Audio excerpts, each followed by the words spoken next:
Je m'appelle Hervé Sorel, je suis ingénieur électronicien et j'ai 42 ans. Je travaille depuis 92 maintenant dans la société Safran. Alors, ingénieur électronicien, c'est un métier qui est très vaste, c'est d'ailleurs ce qui fait sa richesse.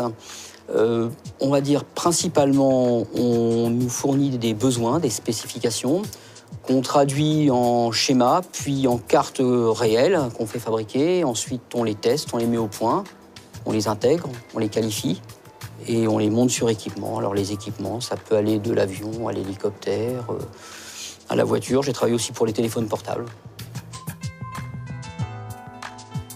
C'est du travail d'équipe, on ne travaille jamais tout seul, on fait des systèmes assez complexes. Bon, je vais prendre un exemple, par exemple dans le cadre des caméras thermiques, on peut travailler avec des ingénieurs opticiens, beaucoup de mécaniciens, des électroniciens comme moi-même et les ingénieurs logiciels aussi.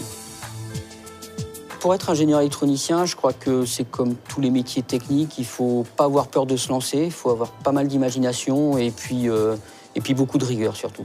Et puis maintenant, depuis quelques années, une bonne capacité à la communication aussi, ça aide.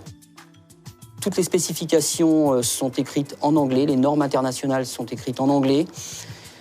Certaines normes sont écrites à la fois en anglais et en français, mais l'anglais reste la langue de référence.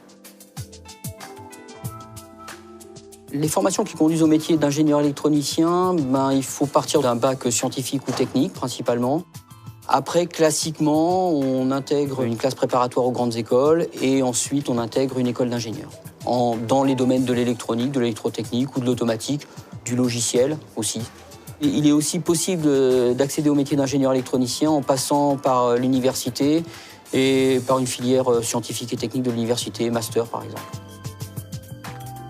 On commence effectivement jeune ingénieur en général associé à un plus vieil ingénieur qui guide un petit peu.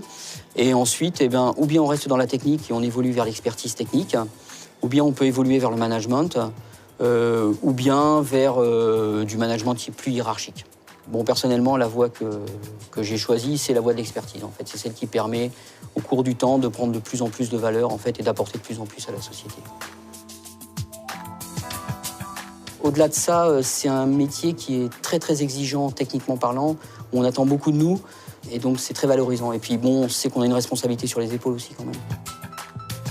L'aéronautique, c'est un milieu qui est passionnant. Je crois que quand on a mis le doigt dedans, le bras y passe et tout le reste. Quand il y a eu les premiers vols de l'A380, je crois que là c'était la France entière qui était derrière, mais nous particulièrement, c'est clair que là les gens se sont arrêtés de travailler. Et on a regardé les écrans, on a regardé le décollage, il y avait les ouvriers, l'ingénieur, le chef de projet.